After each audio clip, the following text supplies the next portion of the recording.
Yeah, so good morning, good evening, good afternoon, wherever you are in this world of ours, not our, your world. Welcome back to another segment of the Back Five, and we just been kind of shooting the breeze before we went live. And I think this segment might come with a government health warning. I'm just putting it out there first before you guys get comfortable. But Vincey, man, how's it going with you, man? Man, I'm all good, man. As I say, it's nice to get a nice result on the weekend. You know, back on top.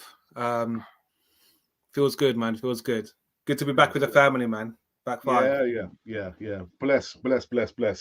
Guzzy, the main man. Big man. Celebrity status. Why are you man. doing that? Yes. Legend, man. Legend.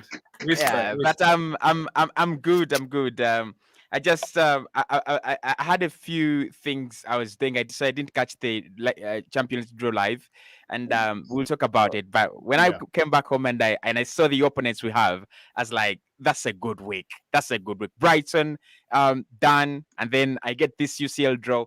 Yeah, it's a good week. My life is sorted for now. Christmas has come early.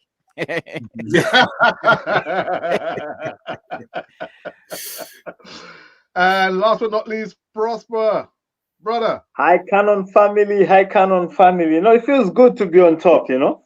Yeah. All chilled out, relaxed, and watching everyone below us. What are you guys doing there? You know? Well, guys, welcome back to the Back Five podcast.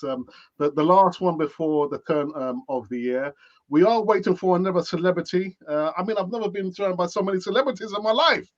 We're waiting for one more person to arrive in the house of a Canon 4 TV. But we're gonna get the show running with what's the first segment? The first segment was actually about we're taking it back, the Aston Villa game.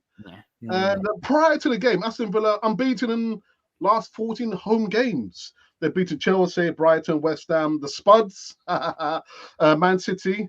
Were you guys surprised at the result? Vincey, I'll go to you, man. No, I wasn't surprised at the result. You know, Villa are a tough team at home, but also just the way how, for me, tactically, the way how Emery set up his team to play against us. If anything, it took us a while to figure out that actually they were really being bold and pushing up the high line. And then we figured it out when we were 1-0 down, and that was our problem. We just couldn't capitalize on our chances. And we, you know, when you think about the way how City played Villa and they struggled, you know, if we took our chances, the game wouldn't have been close. So, you know, that's testament to the way how the guys figured it out with Arteta not in the stand. I mean, on the sidelines, and it's, you know, it bodes well because there are certain matchups in this Premier League that will cause us problems, and teams will play us, and we are quite vulnerable against them if we're not on our form. And Villa, you know, they've got a good goal to passage of play, and we just couldn't capitalize on our finishing. That's really where we let us down. Yeah. Because for you, were you surprised that Aston Villa got the win, or? No, I wasn't surprised. I wasn't surprised that we didn't beat Aston Villa. Actually, I thought it would have been. It was going to be a 3-1, 3-0 game. I just feel they're so good at home. I just feel their quality side this season. They remind me of Brighton last season. I think they're just better. I think Emery and that kind of impact and the budget that they actually have has just made them a little bit better than Brighton. So you have a Brighton, this season, but a much better Brighton. A Brighton that can bring on Nicolo Zaniolo, a Brighton with Moussa Diaby, Leon Bailey, Watkins up top as well. They don't have problems with scoring goals. They have already put 6 past Brighton, I think, this campaign. So that is how brutal they are. So I thought my prediction in that game was a 2-1 loss to Arsenal, and I thought they were always going to win it. But what I liked about the game eventually, actually, is we played over 70 minutes, and we had it. I don't know whether we actually froze them or because we wanted to get back into the game, or it was their strategy, it was their game plan. If it was their game plan, I think it was a little bit risky because there were so many chances. I thought Alexander Zinchenko kept, every single time kept on exposing their high line all the time, and we just couldn't capitalize. But I wasn't surprised with the result. I expected it. When they scored, when Joe McGinn scored, I was like, this better not be 4. This better not be 3. 2 would be two would be nice. Because I'm really afraid of Liverpool and Man City when it comes to the goal difference.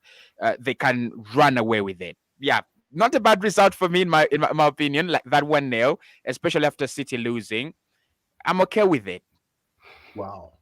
Okay. Do you know what? I kind of got the impression that listen, we know that Unai Emery is quite astute with his planning.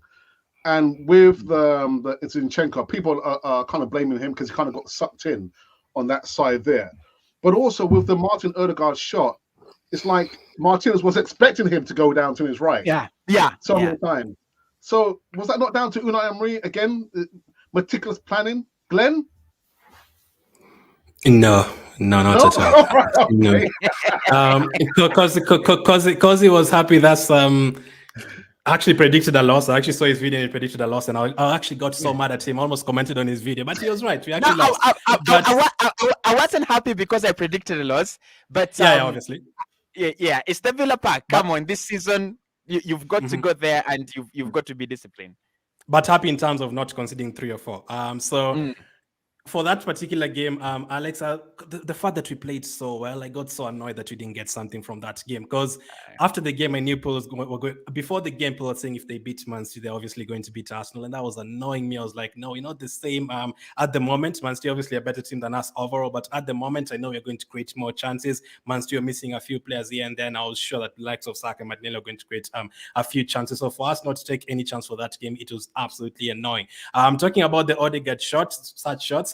Yes, I think I don't think it's up to Emery really. I think especially the quality of Odegaard, that's the kind of zone we call it, the O zone now, because that's where he usually scores from. Usually expect him to like pick the better decision. If you're putting it on that side, puts like in the top corner or something, or the other right side, because it would have been an easy goal. So chances like that, composure, maybe the pressure in the occasion got to us, because as Kozio said, they've won a lot of games there. On a different day, if you had to play that game 10 times, we probably win it like 6 or 7 times. So I was actually quite mad that we didn't win the game, or at least get a point. I think a point would have been great to kill the winning run as well, and it would have been 1 more point ahead of Liverpool as well, and 1 more point ahead of Man City as well. So in terms of the performance, I didn't mind it. I think against Aston Villa, we played really well, considering many teams go there and they get smashed up, teams like Brighton and all those guys. So on a different day, we'd beat them. So you can't finish the season without losing, or a few poor games that you learn from. So hopefully from the next games, you're going to learn from that. So you don't give Unai Emery no credit at all? No, I would if you want us the Europa League. All right. Okay, all right.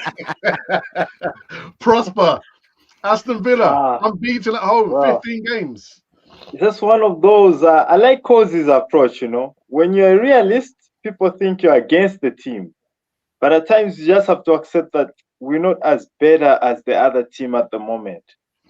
So for me, looking at Vince's approach and the way Vince has put it out, Cozy and Glenn, all I can say is we're not as good when it comes to a quick counter attack.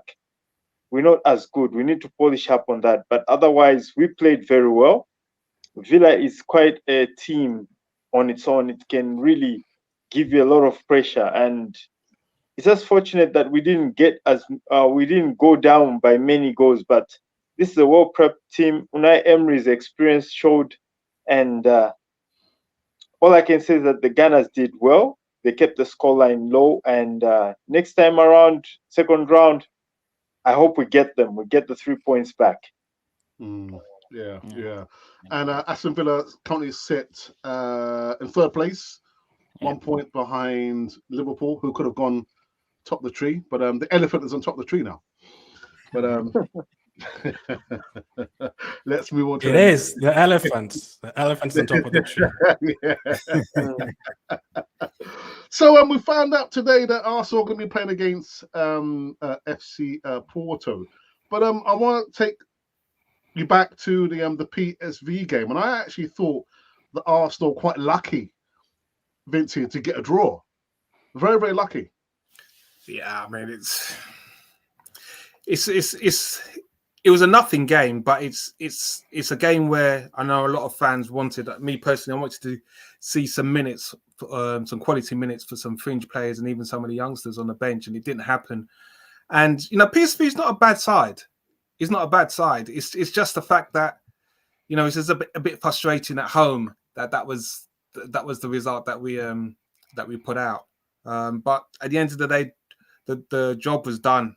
We went through. So, even though it ended up 1-1, a nice goal by Nketiah, we got the job done, and we looked professional in how we performed. And you stop and you can think about it. It's one goal at home. As you said, it could have been more, but yeah, I think we did all right there. Job done.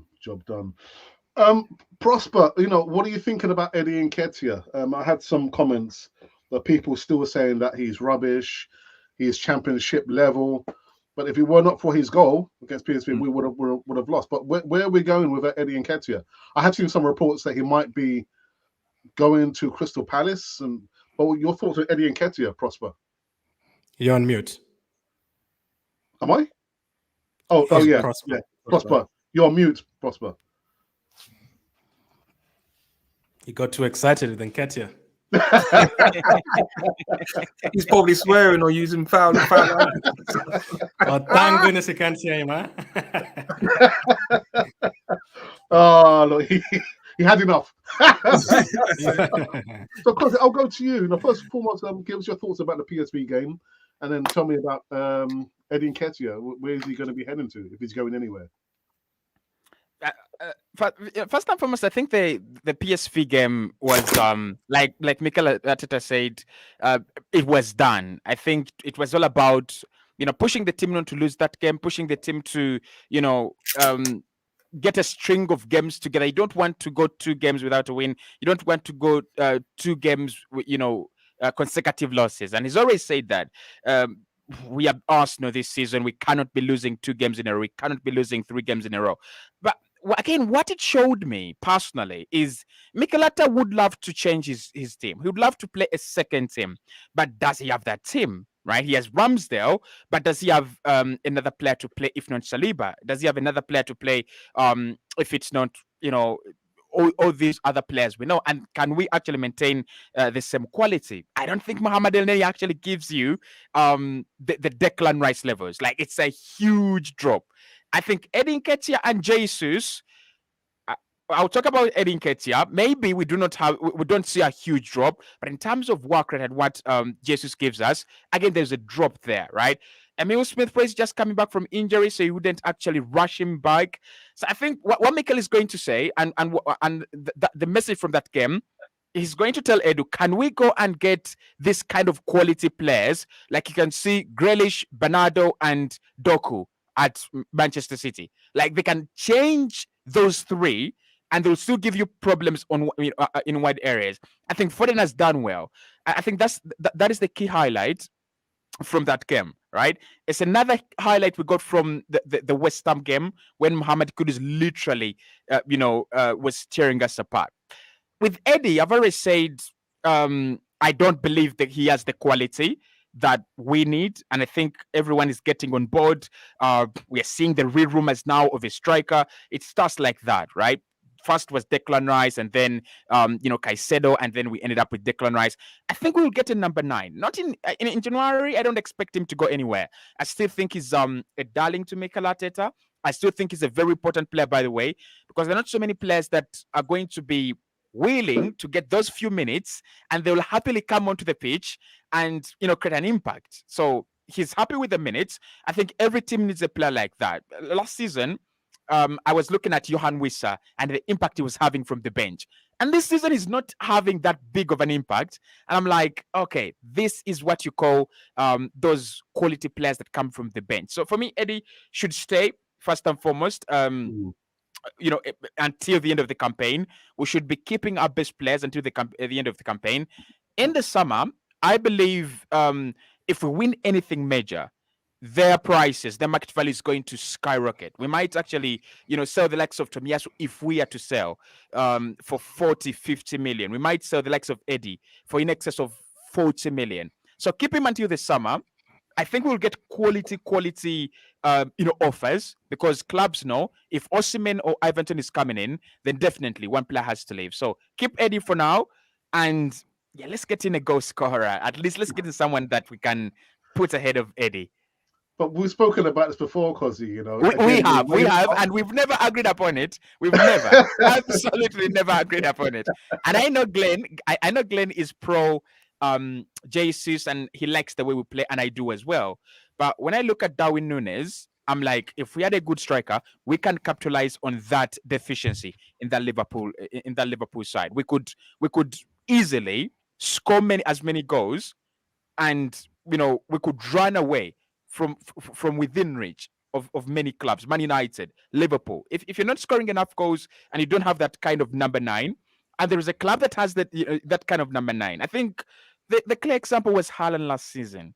He gave them the legs. Like, he literally scored 50 goals in less than 50 games. That is abnormal, and that wins you things. Kozzy, before I go back to Prosper, so if you had to go back last season, what lessons should we learn from the fact that we fell off?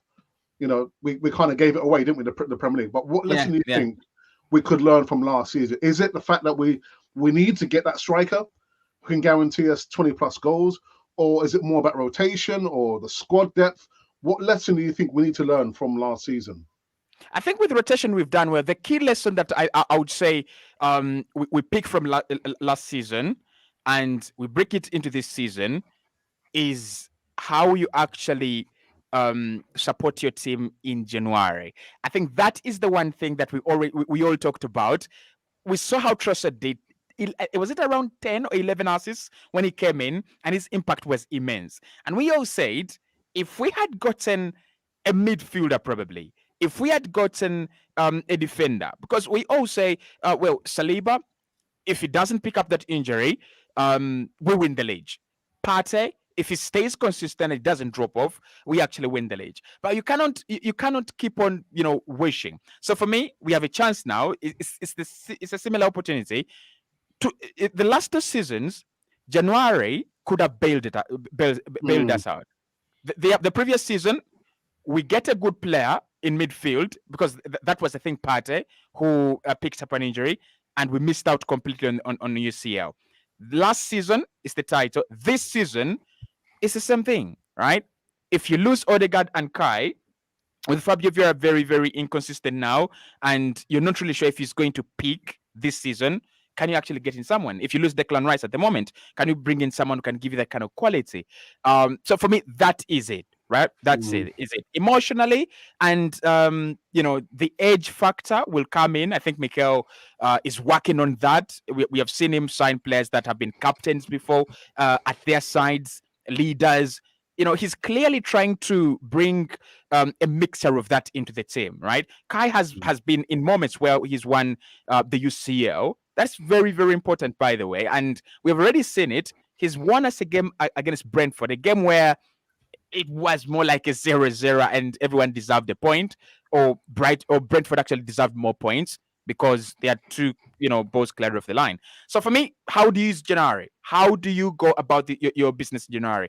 I don't care if it's loan deals.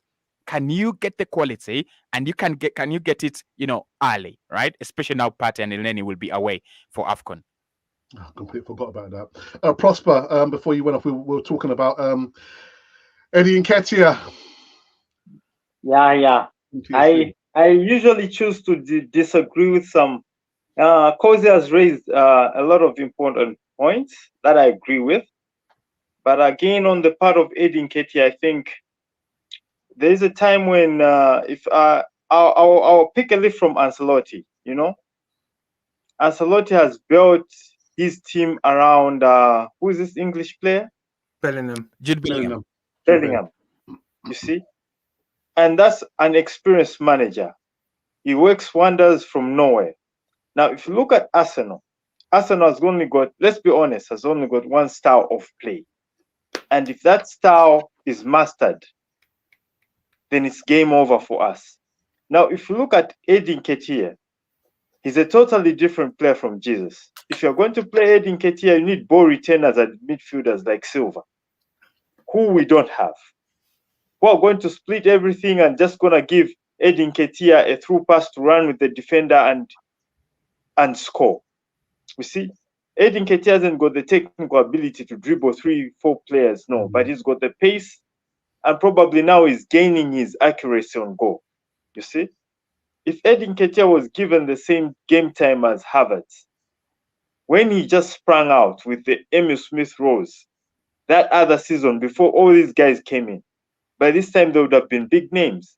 But Arteta is not adjusting his game. Now, I'll come to the point where I'll support Cozy. You know, you can't have the same striker. When I look at Edin Nketiah's qualities and Jesus is a more polished version of Edin Nketiah. Same stature, same structure. I mean, you can't have those two players and say you're going to win the league or you're going to win the Champions League. If your system is locked out, you need somebody who's told you throw in high balls. And we've got good crossers of the balls in terms of wing backs. They're very good at crossing the balls. But ever since they came to Arsenal, that quality is going away because we don't knock in the high balls for a big number 9 just to head in the ball. That's where we're lacking. So if we're going into the transfer period, and we said it last season, we're going to say it again, we need a different kind of stature of number 9 from Jesus and Edin Nketiah. You see? Yeah. And the midfield really needs another player, not a ball passer, but a player like Emil Smith Rowe who can split the defense. Like Jesus, like who's this one? Is it Silva for Man City? Someone with nimble feet, kind of lay type of player. You know, we can't just have one kind of player the whole. You know, we need to have 2-3 systems that work for us. The game is tight. We need to change it. Oh, just in one substitution, the game has changed. We're knocking in high balls. We're doing what we can do. Quick transition, counter attack. But sometimes we just go flat, wait for everybody to position themselves. That's when we start attacking slowly. That slow build up. So for me, I think it's more on the manager. You need to understand your players, their qualities. And when you're improving the team, try to work on the players you want to focus your game on, like Ancelotti did with Bellingham. You know? Yeah. Glenn, I can see you bursting to get in, but I need to go to Vinci very, very quickly. Now, Vinci, I noticed, I think you probably agreed with maybe 90% of what Prosper said there about we only have one style of play. There's no plan B or plan C. But I've been told that make sure your plan A works so you don't need a plan A, B, C, or even Z. so Vinci, so you agree we only have one style of play? We've got 2 styles. We've got plan A and plan C. And plan C was against Luton, where we just playing playground football and just bang and bang and bang, and we got there. But Prosper's right. When teams are astute, and you're going to start to see them being astute in the Champions League, we're going to have to be tactically aware and positionally aware and clinical in those situations. And for all the stats that we have with our plan A, is how those under pressure, which we saw against Aston Villa, look at the amount of chances that, if we took those chances, murdered a team that literally murdered Man City. That's how the difference between how good we can be and how off we can be, and the results in how it showed. So Prosper's right. It's a case where in games sometimes we are a little bit naive, and it took us a while against that Villa team to realize that they were prepared to dare to hold that high line. And if it wasn't for Zinchenko, I don't understand why that wasn't exploited more often in that situation. So it's teams are figuring us out, and we're having to change our style of play. Martinelli and Saka are not going to have the joys that they had last season, and it's showing this year. So we're going to have to be a lot more cuter in the second half and the business end of the season with our tactics. And I've always said in regards to Edin Nketiah, the guy can score goals, but it's whether or not we play to his strengths. I don't believe we play to his strengths, so we can't expect him to score the goals that he scored for England, even though he's got that quality. if we're not playing to his strengths. And you know, to his credit, he's our top goal scorer, is he? Yeah, he's the top goal scorer. And you stop and you think he's our top goal scorer, and he's been in and out. You know, that's just testament to show you how we've missed a lot of chances this season across the board. The guys are not taking their opportunities, and games are closer. So, you know, it's going to be fine margins.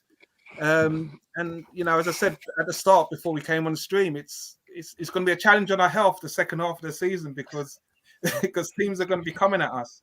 And we've got to put the goals away, put those chances away, you know? Glenn.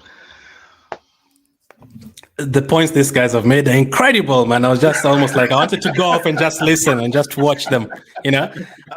So I 100% agreed, Prosper. What I wanted last season is exactly that, because people wanted a striker and, you know, replace Jesus. I was like, no, you're not getting a striker to replace Jesus. As Kozia said, I'm one of Jesus's biggest fans. I wanted a tall striker, a different kind of striker, as Prosper said. There's even a time I was like, you know what, for 3 months until the end of the season, is Giroud available? I know we have like some bad memories with him, but whenever you put in a cross in that box, Giroud he always gets it. Like every time I watch AC Milan, I'm like, this guy is going to get it. And again, another point is made is Zinchenko. The crosses are amazing.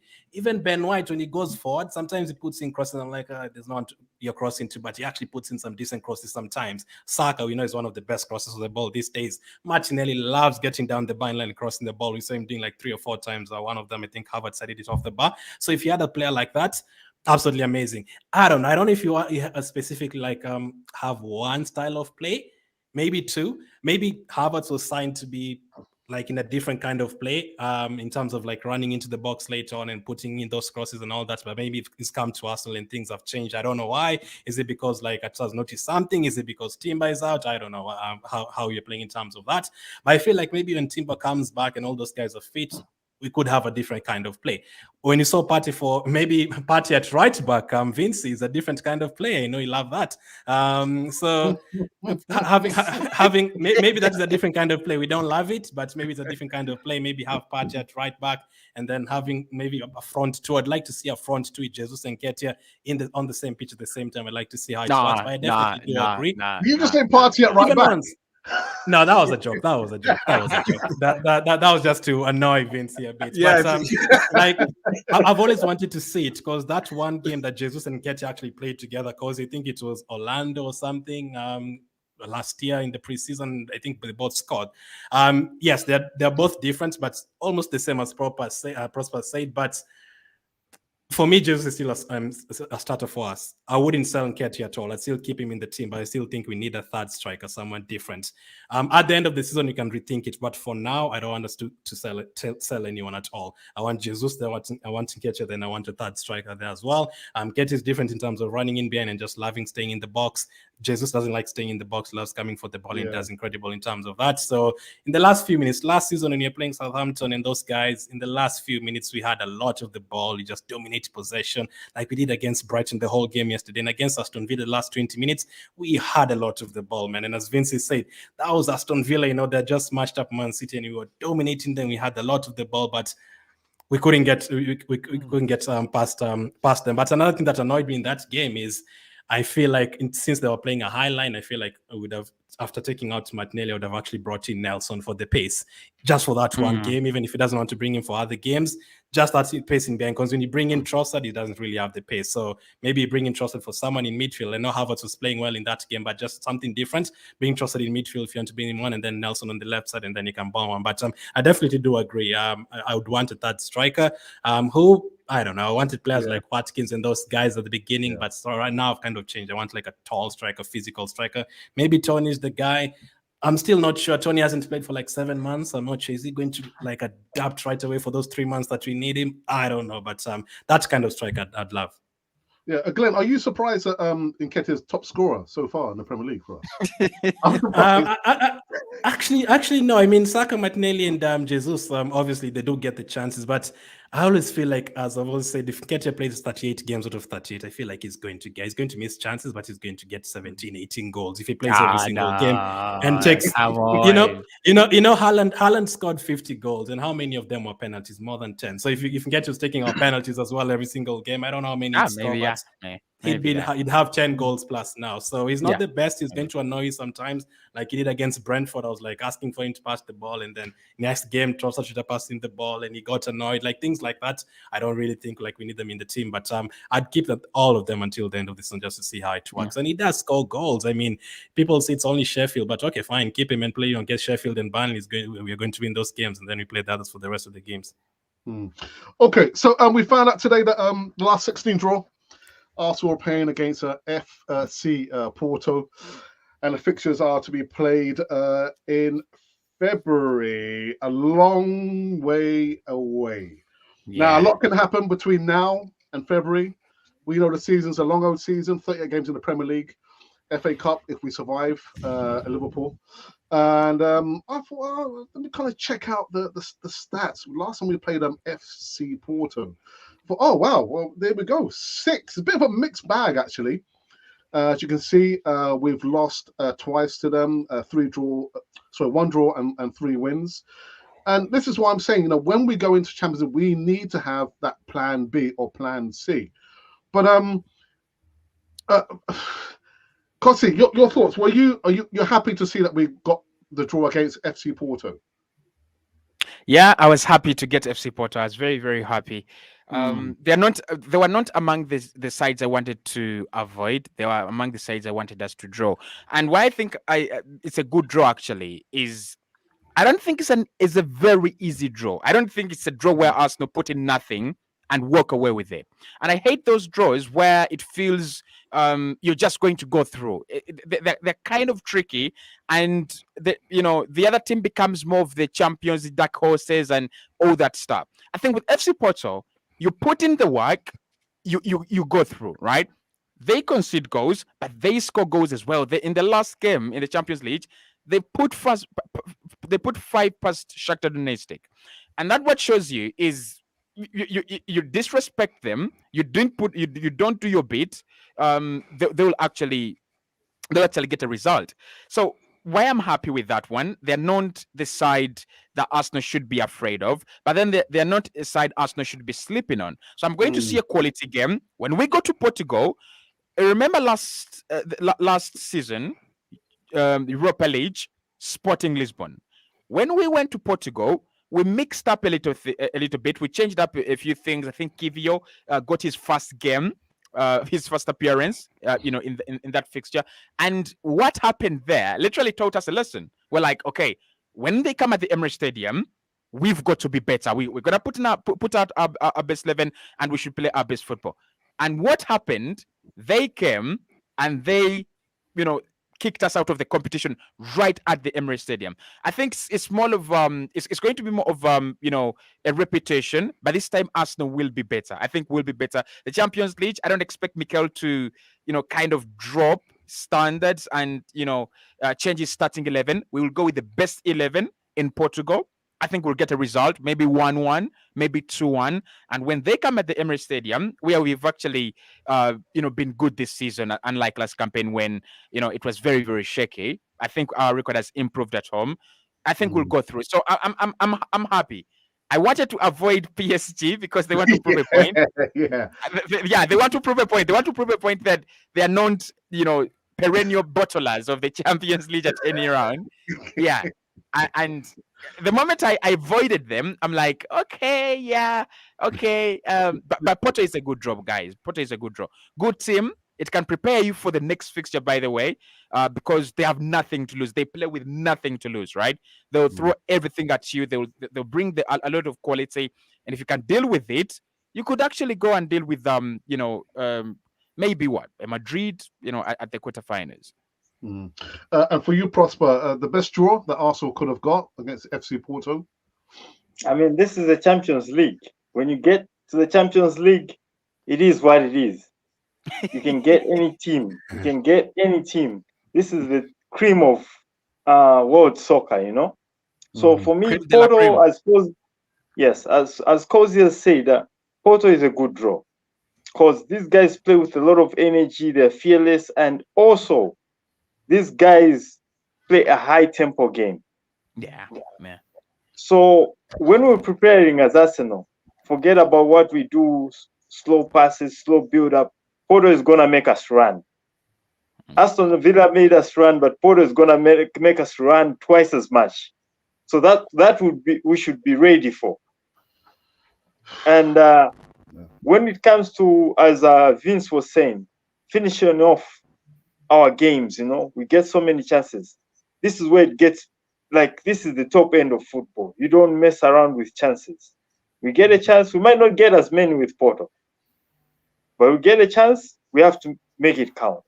So for me, Porto is a good, as Koza said again, Porto is a good draw because it will give us a taste of what we to expect. Because after Porto, they're gonna come in hard and thick, Yeah. So for us, Porto is a good draw. This is where we can measure ourselves. Are we up to the test? And if we can, then we can go as far, because to be a big morale boost as well.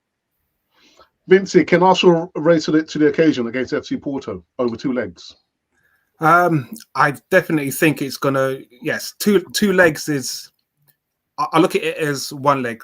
Let's deal with the away leg first, and it's somewhere where you can't concede more than 2 goals, if anything, because they're the type of team. I'm fearful of teams that that play quick football, and we struggle in that regard. We're the 3rd slowest team in build-up from the back. So even if we're a goal down, we're still slow in our build-up because Arteta just wants that's the way how he likes to play. So we don't like to, when teams have 2 goals advantage against us, it's a struggle. So we don't want that in that first leg. It's good that we're at home in the second leg, but the problem is, in our league, in the Premier League, we always concede. So it's a case where, in the Champions League, we've just got to not have sloppy performances. If we don't have sloppy performances, we get the job done in that first leg, it will set us up nicely for the second leg. And I'm not sure what the Premier League ties are around that first leg, but I think that's going to be a big factor for us because, as Kozi said, Arteta is going to play the best 11.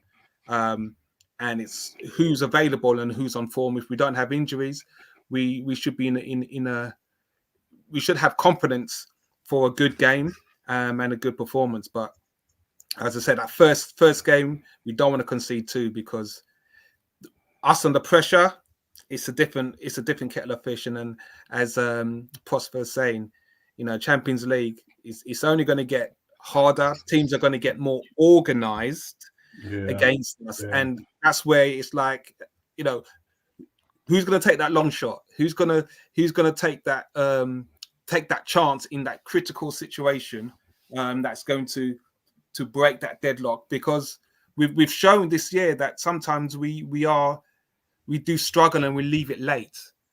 We can't start slow. We can't start slow against these teams now. We've got to put a first 45 is going to be very key in that first leg. Vinci, before I go to Glenn, it's going to call for cool, calm, collective heads. Do you think he might change the goalkeeper and put Ramsdale in there, or do you think he might stick with Raya?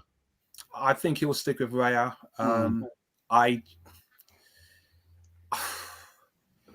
be a tough call. It'll be a huge call for him to put Ramsdale in. Yeah. But no, I think he'll stick with Raya. Yeah. Glenn, can also rise to the occasion against FC Porto. I'll help with that question, by the way. Maybe Ramsdale wouldn't even be an Arsenal player by then, so we wouldn't have a choice. To answer Vince's question, we have Burnley. We do have Burnley away right before FC Porto. So this is actually usually a joke, by the way. Like, imagine going to Burnley away and then a European night right after two different occasions, and then right after FC Porto, we have Newcastle at home. So tough. And then in the second leg, we do have Brentford at home, and then Chelsea right after FC Porto. So not the easiest. And then Man City. Yep, and then Man City right after that. So I'm worried about the game, not worried in terms of the actual game. I'm just worried if Jesus is going to survive going up against Pepe, the criminal. He's absolutely going to kill him in that game. But hopefully we can be able to handle such stuff. But Again, as Vince said, FC Porto, I remember when you played AC Milan back in 2011 and they had like a 4-goal lead in the first leg and we had to like try and turn it around at the Emirates. FC Porto are very capable of doing that to you. Like they can just start in your 3-0 down in the first 10 minutes and then it's over. But these days, you have a very different kind of team. It will be very interesting to see how they approach that game. FC Porto have some really good players. There's a player called Galeno, another one called Ivanilson or something, another one, Taremia as well. Yeah, there are some really good forward players. Maybe they will have bought more players by that time as well. So they're a very good team. But I'd be happy with a draw in that game. Go there. I don't know. I don't know if it's better to go toe-to-toe with them, get a 2-2, or just keep it tight and, get a 1-1 or 0-0, whichever. As long as we don't lose in that game, I'd be very confident at home. This is when we played against Sevilla, PSV, and Lons, and you haven't considered at home clean sheets in all three of those games. And I think we'll really need to depend on our home form as well in the Champions League. All those teams away from home, even Sevilla and Lons and PSV, I was worried. I did not want us to go to the last game against PSV hoping to win because I knew they were going to be turned up for it and they're scoring a bunch of goals. So in the Champions League, I don't think you can disrespect any team away from home. Even Copenhagen and those guys, they're going to turn up against you. So we have to go there, put up a performance. It would be better if you can go there and get a win 2-0 and they have everything to do, like all to do in the second leg, and then you're a bit more comfortable.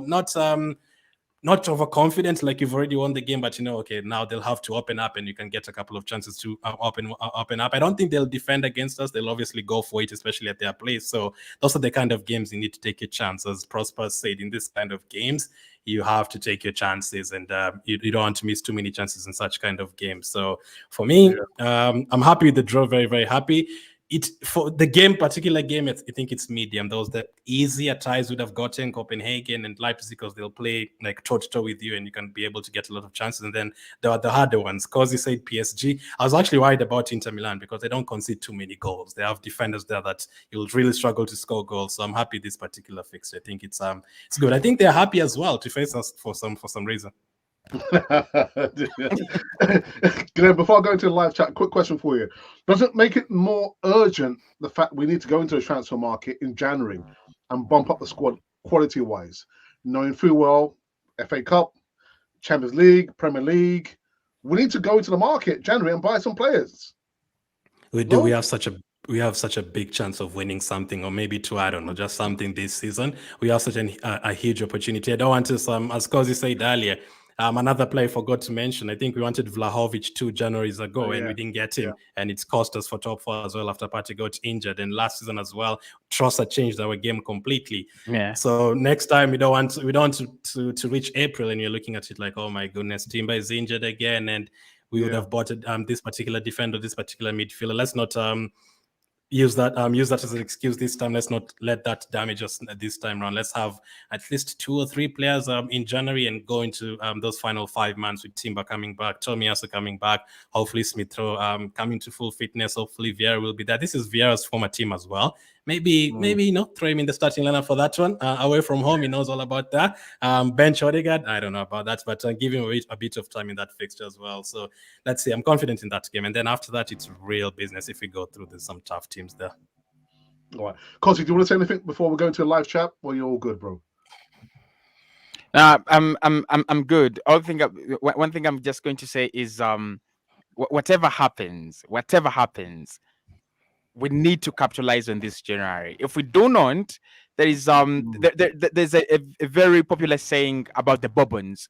They learned nothing and forgot nothing. We can't learn nothing and forget nothing for 2 straight January windows. I think something I made a prediction, a couple of years ago when he was still manager, and he said we will see a lot of money getting, spent in January in the years to come. And I think Arsenal cannot hide away from that.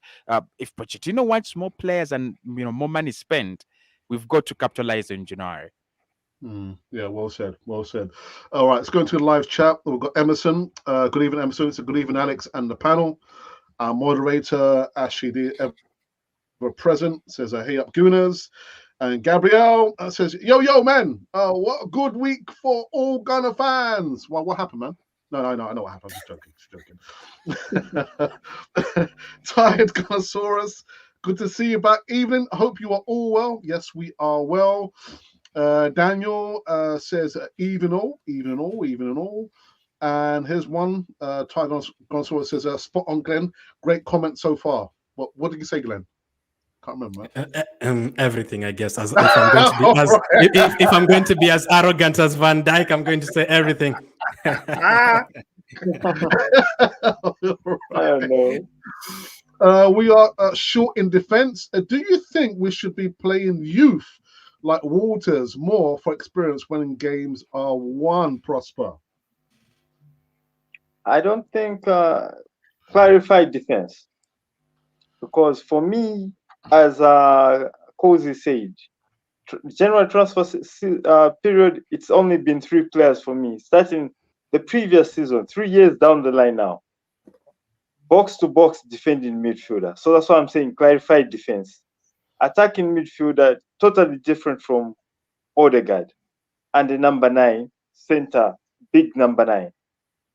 That's what I want to see in general. So when say beef up the defense, I think where we are lacking, when Partey is out, we don't have a box to box defending midfielder.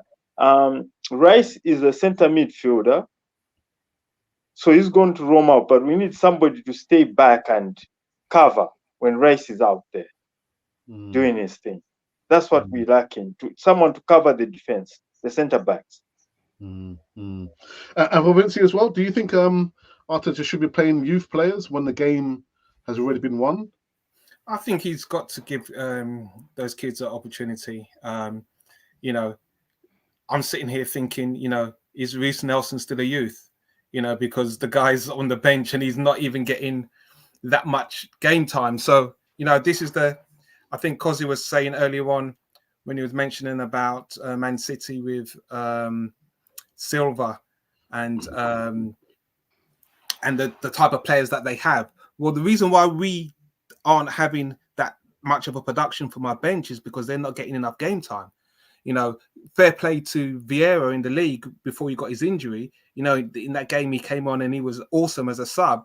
You know, it's probably Martin Odegaard's worst performance. I think it was, I can't remember what the game was. But he came on the sub and scored a great goal. And these players who are in our squad, they need to have more time, more exposure, allow them to grow so they can actually go in the system in those precious situations and be game changers.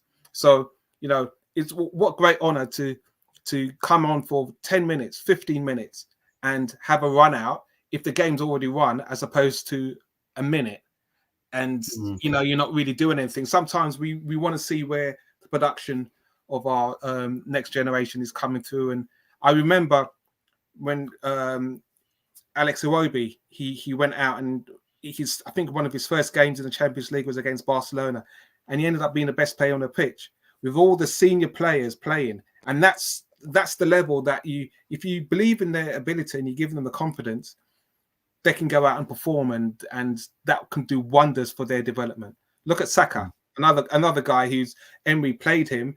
You know, he's played in so many different positions, fullback, right, left. Look what we've got now. The guy's just brimming with confidence that he can play for club and country. Doesn't matter where he goes and plays. So I'm a firm believer that, you know, if you're good enough and you're young enough, all you need is the opportunity.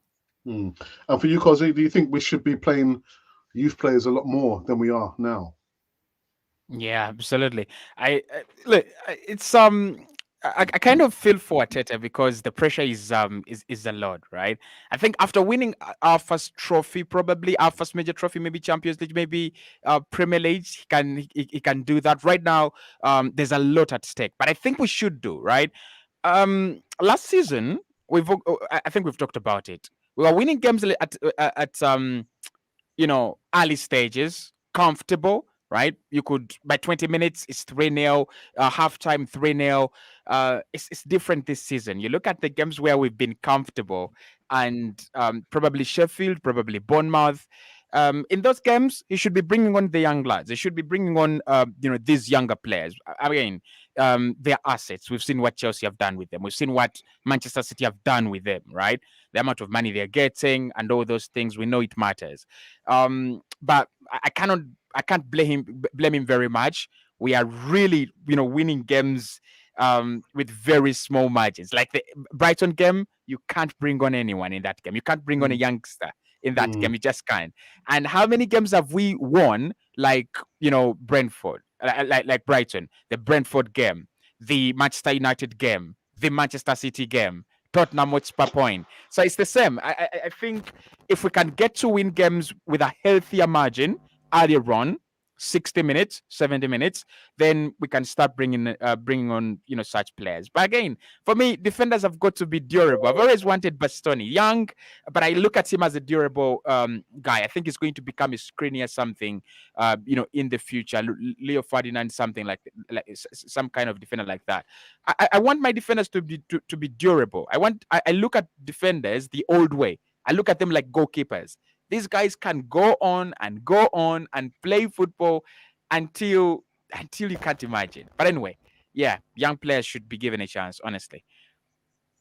Okay, all right.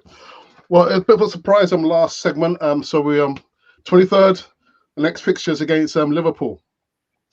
And what a game, Liverpool versus Man United. Virgil van Dijk thought only one team was trying to win. Dear. Glenn, where's this one going to head to? Well, we know we need to win. We need to get the 3 points, don't we? I'm not sure about need. I think we want to get the 3 points. I don't think we need to must or anything. I think as long as we stay, there's a chance, obviously, if you win, you stay top of the table. If you draw, obviously Liverpool stay below you, but obviously there's a chance of Aston Villa going past us. So I do feel like there's a chance of winning the game. I don't think they'll miss as many chances as they did every single day. They'll obviously want to make it right. Nunes, Salah, and all those guys. I would have loved to have Tomiyasu in this game to deal with Salah like he did last season at home, but you don't have him, so you have to find a way. And this kind of games now, you have to take your chances. You're not going to get 30 chances against Liverpool like we did against Brighton. You have to the 6 shots on target or something maximum you're going to get. You have to try and take them like we did last season. We actually did it very well last season. The first 25 minutes, we were 2 goals up there. But I'm very happy, man. Like this, we are going to Anfield, and Alex is saying we need to win. Over the years, we'd go to Anfield and I'd look at Mane, Salah, Firmino. I'm like, we have no chance here. We haven't won there since 2012. So it shows the kind of work that it has done in the rest of the team as well, that we can actually go there like wanting to win. Some Liverpool fans are a bit wide now that they drew us to there. They're a bit wide. So I actually want players like Havertz to start. So during the start of the season, many people did not want Havertz to start. Now I'm like, Havertz has to start. Zinchenko, we don't really have anyone else as well. But I feel like he can help us going forward. He really has to be solid defensively against Salah, because last season, obviously, we'd have won that game if Zinchenko didn't make an error. We need Ben White at the top of his game against Diaz. I'm not worried about Saliba, Gabriel, and Rice. But that factor, Rice this season, I think Saliba didn't even play last season as well. I think it was holding. I think he was already injured, Saliba. So having Saliba and Rice in both of them in this game that we didn't have last season, I think it's a huge difference, man. And I am confident. I'm actually predicting a win. Alex, I would be happy with the draw. I wouldn't mind a draw, because if you had gotten a draw against Aston Villa and a draw here, I wouldn't mind it, as long as you don't lose those away games. Beat them at your place, but away from home, as long as you don't lose, I think it's completely fine. And after that, you have a decent run: West Ham, Fulham, good teams, but we've beaten them before, especially last season. So let's see how it goes. But I am confident in this game, man. Yeah. But you know why I say we must win, Glenn? Because remember last season we had that gap, and we need to extend the gap over the current champions, Man City. But Cosy, must win, Liverpool. No? I wouldn't say must win as well. No? I wouldn't say must win, but I wouldn't say must win. But listen, I don't think Liverpool win that fixture. I just don't see them win that fixture. I don't think ever since their improvement, they have improved too much better. I don't think they've become too much better to come and say now guaranteed 3 points. And on the other side, Arsenal, we've become better, and I think we're actually growing into the season. Something I like. I like it when you start on the low and we are going up. Now, the key for me, the key thing in this game is going to be efficiency. It's all about that. Mikel has always talked about the 2 boxes. This is the game when it matters the most. Van Dijk didn't say an opinion; it was a fact. There was only one team that was trying to win that game, and it was Liverpool. you look at the corners, you look at the shots out of the box, shots inside the box, whatever they did, they were the only team trying to do it. I thought maybe Garnacho should have had a goal in that game. Trent, very rare to see Trent tackling someone last minute. He did that, but it's going to be about efficiency. Can Arsenal be efficient in our own penalty area? Can we be efficient in their own penalty area? Right? If you create the same chances as we created against Brighton, and we only try to take 2, we will not win that game. Easy. I think we're going against the world's best goalkeeper. We're going against some of the best defenders in the league, right? And we are also going to go against a team that, for me, has an attack that can punish Arsenal's every single mistake, right? So it's going to be about efficiency. If the strategy is to keep the ball, can we keep it well? If the strategy is to defend well, can we defend well? If the strategy is to attack them, take the game to them, create chances and score goals, can we efficiently do that? I think this season there's enough proof that Arsenal can do that, right? There's enough proof that we can do that. Man City can tell you the story and how they ended up without a point. But I think it's a game that's going to gauge where we are. And like Glenn says, we win it, we're on top of the league. We don't win it, potentially Aston Villa win, they're on top. They're not going to be there for long. So I don't think we should invite unnecessary pressure. Go in that game, do what you have to do it well, and may the best team win. Prosper, Liverpool, Anfield. Wow, Liverpool has never been afraid to me. Not as we haven't won as many games, but for some strange reason, Arsenal has performed at times at Liverpool, and starting from the Henry generation, just baffles me how we go there sometimes and just perform that well. And I was watching the Man U. Under Jurgen Klopp, how many times have we lost? Humiliatingly? Under Jurgen Klopp, we're coming there. Under Jurgen Klopp, we lose games not because we've been outplayed, but because we make silly mistakes against Liverpool. Yeah, that's also true. Yeah, not because we've been outplayed. Because if you look at the Liverpool team, even the Man U game, if Garnacho had scored that goal, that game would have turned out different. And I looked at all the loopholes Liverpool had on that game. I was like, if Man U went there to play football, I think Man U is lacking confidence right now. So they're all playing defense, which they can't do because Man U has never played a defensive game. They're always offensive. You see? So if I look at Arsenal, and I'm looking at, okay, if Arteta can go in with the philosophy that he came with when he just started coaching the team, he was going to a team like an underdog, then would catch a team with a counter-attack. And that's how we were winning caps and everything. And we have the pace, the Martinellis and everyone out there. Liverpool is trying to play a keep ball possession kind of game. Let's try to sack them in and then just throw the ball. Van Dijk cannot race with the young, youthful players we have up front. That's the only strategy we should go with at Liverpool, and we win that game. But if we go there and we try to play our slow build up, those guys will catch us on a counter because they've got fast players, and we're going to lose that game. So it's all about strategy and not making the silly mistakes we like making, losing possession in dangerous areas in the midfield. Usually that's where they punish us from. I remember 2 seasons ago, we lost possession in the midfield and they scored. And that was Xhaka's problem. He gave away possession and it was a goal back there.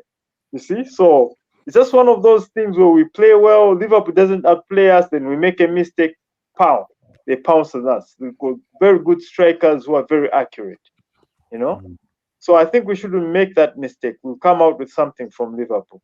It's not a must-win game per se, but I feel it's games like this that really boost your morale to win the league, where you stamp your authority and say, okay, guys, we're going to step on them and we're going to step on them hard. Whoever comes will be playing with fear against us. When the team is at its peak, like Liverpool right now, it's the team, everybody's like, okay, Liverpool. You go and stamp your authority. Everybody that comes up after Liverpool will be like, Arsenal is a team to watch out for. Yeah, so for me, that's it. I do half agree and half disagree with Prosper. In terms of the Liverpool never being a threat, I completely disagree. There was a time when they had man and I was like, oh my goodness, you're going to be absolutely killed. But I do agree with him that most of the times if you look at the game, you're like, we had a chance. Like there's actually 4 or 5 games that have popped up to my head. Last season, our goals was the second one especially so well constructed. Martinelli cross, Jesus header, so well constructed. And then for us, we just give them a penalty in the second half. So the people are saying that Xhaka kind of hyped their crowd up and stuff. Second goal, Zinchenko gets past easily, they score. I remember there's a season where Pepe became the first person to dribble past Van Dijk in that game. We dominated the first half, missed so many chances. Liverpool 3 goals, they win it. The one that Prosper is talking about, Tavares gave away the ball, Jota scored, Xhaka gave away the ball, they scored. So if you don't give away the making mistakes and all that, and you take our chances this time. I also remember there's a time Lacazette went there and he missed like 4 clear-cut chances when he ended up losing the game. Man. There's things like that always happen in this game. This time, take your chances and win the game. If you're 2 goals up like you were last season, this time you have Saliba and Rice, I'd be more confident. Glenn, you make it sound so easy. Just take your chances, man. Glenn, just take your chances. Arteta's tricky reds, Alex. That's all I can say. Vincey, where's this one going, man? I think it's a must win. I think it's a must win in regards to the way how we play in football. You know, I was really impressed with how we played against Brighton. Tricky opponent, and we came out there trumps. You know, we going against another team that can move the ball well, but you know, over the last few seasons, we've done all right in large portions at Anfield. We just haven't got the result. So I think this will be a real statement result if we go there and get a victory. The guys are capable.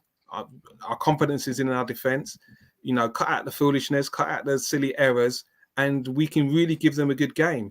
It's the one team that, you know, Anfield's the worst place, you know, for Arsenal to go and play. But we've grown in confidence and stature, so we shouldn't be timid in the way how we go there. Not arrogant, but we know what we're going to expect, and I think the guys have got a different mindset. I'm starting to see from a defensive side of things that, you know what, even if it's 1 goal, they'll still throw it out there. They're not hiding. So I've got a lot more confidence in this game, and what a victory it would be if we can pull 3 points, especially with the goal difference situation is, and as you said, start to build that gap against Man City, because it's going to get tighter. Injuries and form will dip, and I'll just be so chuffed for Arteta to get a victory at Anfield, man. It's that's the one I want. Just to add to Vince's point, Alex, sorry. Liverpool, as you said, is a very hard place. At the time we went there and scored 5 goals in the Carling Cup and he didn't win. And like, they're a very good team. But in terms of like, if you win this game, that would be a major statement, as you said, for Arteta. 1. 2, remember, we are playing Liverpool very close again, January and February. If you win this game at their place, they'll be very worried about coming to your place in the FA Cup and also in the league. And they'll be the ones under pressure because they'll be behind us. Last point, when Man City won the league like by 1 point ahead of Liverpool, the next season, I think Liverpool won like something crazy, like 20 games in a row. And they were gone by February. Before COVID hit, Liverpool were gone like 20-something points ahead. So maybe, as you said, Alex, maybe you need to do that as well. And if you win this game, you're 8 points ahead of Man City. You're, is it 4 ahead of Liverpool? And then you have good fixtures coming up. And then you have a home game against them, not too far ahead. If you can get to February and you have that 7-8 point gap that you had last season, I'd be more confident. If we do the business, as Kosi said, in January, and we have Rice and Saliba and Timber back as well, I think I'd be more confident. This last season, it was new for all of us, even fans. It was kind of new. We haven't experienced it for 20 years. So this year, I think we've now learned from last season, even how to handle emotions as fans. We know how to do it better from last season. Yeah, I'm still on medication, man. Anyway, medication. PTSD is real in football. It's real. All right, we actually come to an end on this last Back 5 podcast before the new year. Kosi, it's always good to have you back on. Listen, I know you're busy, studies, work, family, and of course your podcast, but just listening to you talk, man, enough respect, Kosi. Enough respect. I've left the link for Kosi in the description box. Guys, go over and subscribe to Kosi's platform there. Nice one, Thank you, Cosmo. Mike. Yeah, Yeah, thanks. pleasure. Thanks. Pleasure. In regards to Glenn, all things Arsenal. He was on another podcast before he came on Canon 40 TV. Ah. No. I'd nenever leave back 5 podcasts to go to another podcast. It's just a 10-minute show, Alex. Traitor. Yeah, come on. It was the Premier League show. I had to go and make our points like in terms of how confident we are, because they've been disrespecting Arsenal. So you have to put it out in the world, like how confident. Yeah, get in. This Big up to you, Liverpool. Glenn. So Big up always to you, great Glenn, to man. be. Absolutely, man. I'm always great to be on the show again, because as always, first time working with Prosper, always great. Alex as well, and Vinci. For Vinci's sake, I really hope to see Partey at right back this weekend. Up against Luis Diaz, what can go wrong? I tell you, if Partey's playing right back, I'm gonna go wash the dishes. I'm washing the dishes, man. That's it. Oh no. Oh dear. Prosper. Well, guys, it's been a great show. I mean, I think we left out one point, Kai Havertz. You know, I'm one of those anti-Kai Havertz, but I really have to congratulate him for picking up his game. I mean, honestly speaking, he cost us a lot of money. Yes, he's just began picking up his form and, you know, making his money count, but it's a good thing for me. You know, when you get a player and we challenge him, he has to rise up to the occasion. So for me, I mean, I'm grateful that Kai Havertz is giving back to the team. We trusted him and he's trusting us back. So it's good. It's good for not enough boys. money. We send more money to Chelsea immediately. Yeah. You want to say something, Cozy? Yeah, my respect to me, guys, because I said he would outscore Xhaka. Remember that? I said I remember that. he would outscore Xhaka. Right? On the very first podcast we did, you know, before the beginning of the campaign. And look, Xhaka had 7 last season. He has 4. I think he will outscore him plus.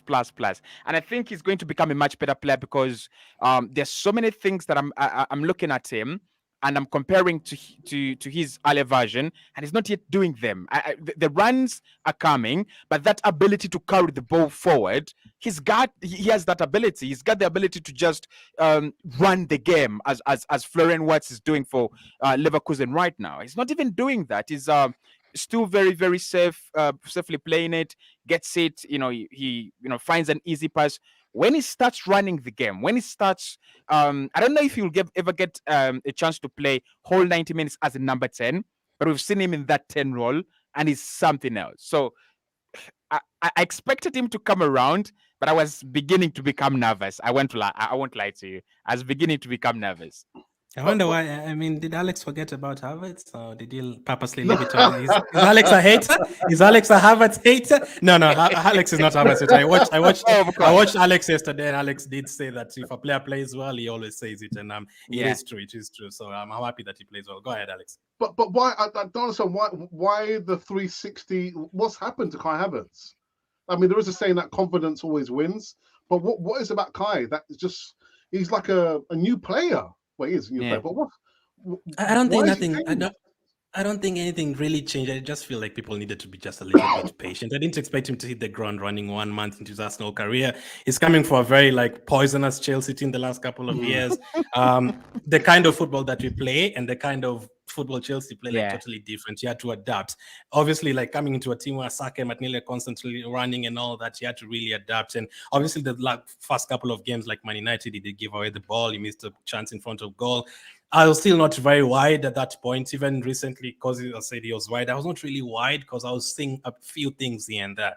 And now the talk has gone from Havertz will not work at Arsenal to Havertz has only scored 4 goals anyway. It's always going to change. There's always going to be something about Havertz. So I'm sure it's going to work. We're actually asking for him to start against Liverpool. That's how far he's coming. Yeah, I know. Yeah, but I've got a bit of reservations on. Oh Havertz. no! No, I have to be honest. I have to be honest. I mean, I look at him. He doesn't fit in with the Arsenal style of play. That's where the problem. You know, yes, he might not be the star we're expecting him to be, but at least he'll be better than what he was in the first half of the season, in the second half. You know, but if we're expecting Havertz to rise to that star level kind of player at Arsenal, I don't think it will happen. The same thing we were saying about Edin Ketia, you know. The change in Havertz kind of form has been mostly because of Arteta, not his ability. Because Arteta wants to prove a point, so he's changing his game towards Havertz. You know, and I wish he did that for other players as well. But as it is right now, it's because of Arteta. But sooner or later, it might just go dry again for Havertz. And I mean, I won't be surprised. I won't be surprised. Vincey, want to say Yeah, something, Vincey? Yeah. Vincey? Okay. Go, Vincey. I'll let Cosy respond to. Okay. Yeah, Cosy. Okay. I understand where your phobia is coming from, right? I understand why you would say, Kai is not that good and it's down to the manager. But I want you to look at his movement as a player. I want you to look at his intelligence. I want you to look at the areas he's getting himself into. There's so many things that, Edin Ketia could have picked up on already, or Gabriel Jesus could have picked up on already. And there are things that are built into a player's game. Look, we have seen him at Chelsea. Chelsea have not been good during the time he's been there. And we have seen how important he was. We have seen him adapt to a number 9 role that was not his role, right? And many people actually thought when he had come in as our Dusan Vlahovic, Skamaka, that kind of player. Until the Athletic said he's actually coming in to play as a left 8, not as a striker. So for me, it's his ability. You've got to give him that. If you don't want to agree that he's becoming better, that's okay. If you don't want to agree that he's a good player, naturally, that's okay. But the initiative and what he's done, it is actually because he's a good player. It's because he's a good player, and those signs were always there. Yes, he missed the chance against Manchester United, but his anticipation of that ball, his anticipation of where the ball is going to be, the off-ball runs he's making, and as to find players are not finding him. Well, we never even talk about that. We never talk about the amount of times that he's in space and Edin Ketia whistles it wide, and probably Odegaard takes a shot, and probably Gabriel Jesus turns around, and that run dies. So I think it's collective. The manager's done well. He's done it with a player like Granit Xhaka, but you must have those abilities, right? You must have those abilities to perform.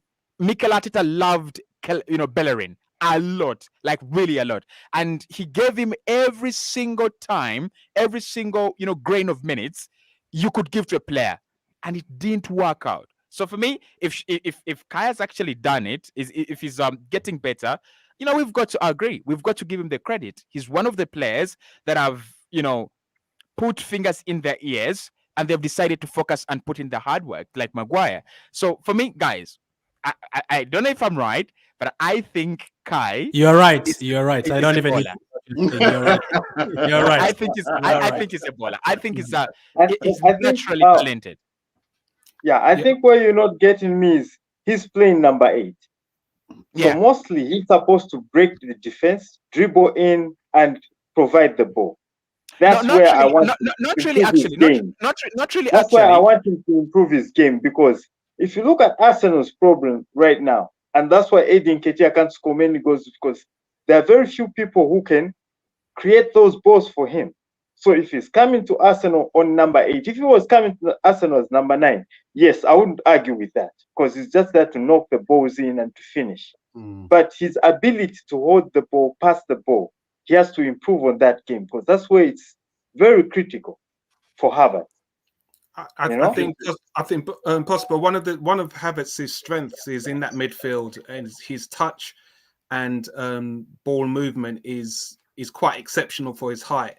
And I think it's really this season it's really panned out very well in regards to the way how Arteta wants to keep hold of the ball and allow us to move in increments up and down the field. And one thing I did notice, I said he can score 10 goals this season, and a lot of people are saying that's a lot of pressure. But seriously, if you think about the chances that Havertz will have, he should score 10 goals this season.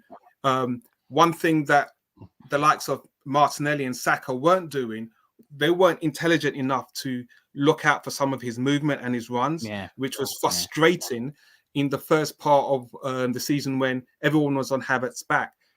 What you've not started to see, that credit to Odegaard when lifting his confidence, allowing him to take that penalty and getting that monkey off his back.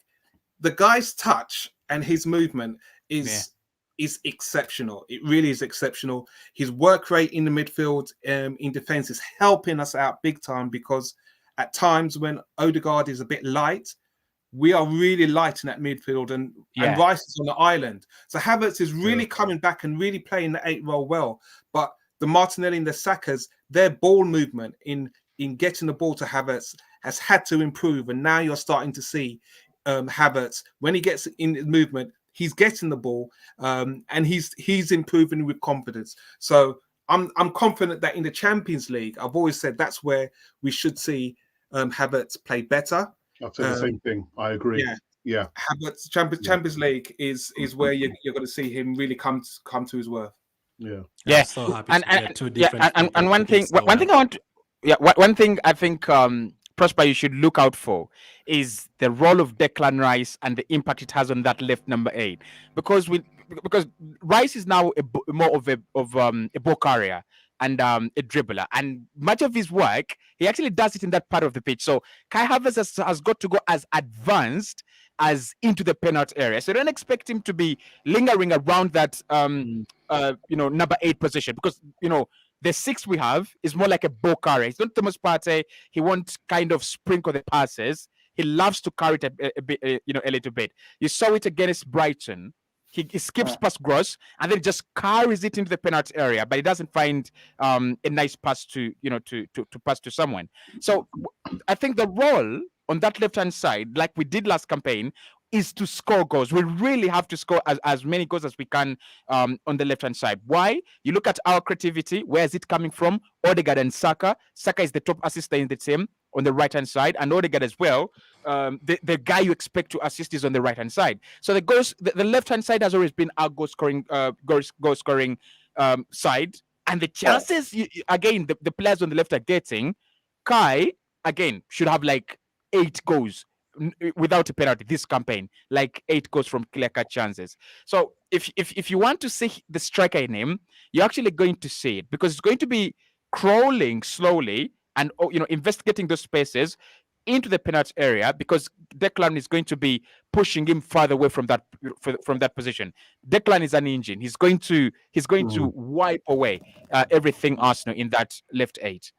Cosy, very quickly, do you think this is as good as it's going to get for Kai Havertz? I mean, he's scoring goals now, assists.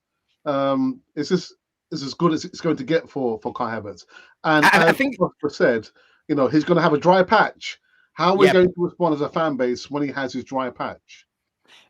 Listen, I think that's a very good question, because like I said, his game is not fully redeveloped at the moment, right? There's so many things that we know he can do. There's so many things that we have seen just a little, glimpses, right? There's so many other things that he has not even tried at all. The one thing is what Odegaard does. When he can, when Odegaard is not playing very well or creating or assisting like he was doing in the Brighton game, but he was impacting, pressing as hard, running as hard, shouting. I think there's so many things that we will see. I think it's gonna get better. I think this is just the beginning. He's going to get better. But again, modern football kind of limits players. I don't think we're going to see Florian Wirtz or Eden Hazard style, right? Modern football limits players. You've got a role to perform, and you can't overperform it. It's as simple as that, right? So if his role is going to be scoring goals, and that is what Mikel wants, I think he's going to become more efficient in that aspect of his game, and probably he will leave other aspects. But when he doesn't score, when he doesn't assist, that is when the other aspects of his game are going to come in, right? Now I don't know. Like I said, he's played as a 10 for Leverkusen, and he's been sprinkling passes. He's played as an 8 for Leverkusen, like traditional 8, and he's been sprinkling passes, and you can see his impact. You can see that his heat map, and you're like, yeah. But at Arsenal, I don't know if he's going to get that liberty. I don't think actually he's going to get the liberty, because our roles are very, very specified. There are very few players that have that extra liberty. Zinchenko has it, Rice has it, Odegaard at times has it, but not every other player. Some players have it, some players don't. Okay. Vincent, did you want to say something before we wrap up the Back Five podcast? No, I'm all good, man. That's it's a good debate there. Good shout out prospect for shouting out Havertz, because he's been doing well for player of the month, man. Legend.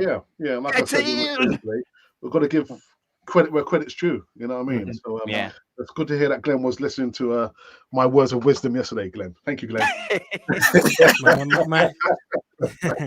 My internet decides to go out, and I'm trying to praise Havertz, right? But these guys have said everything, man.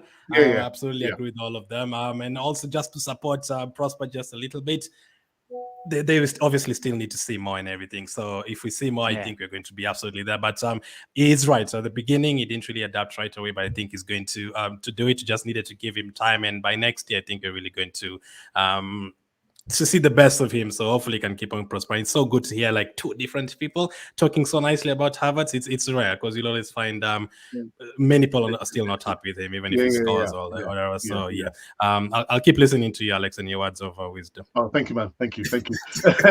Glenn, very quickly, guys. Go on, Kossi. It's 59 minutes.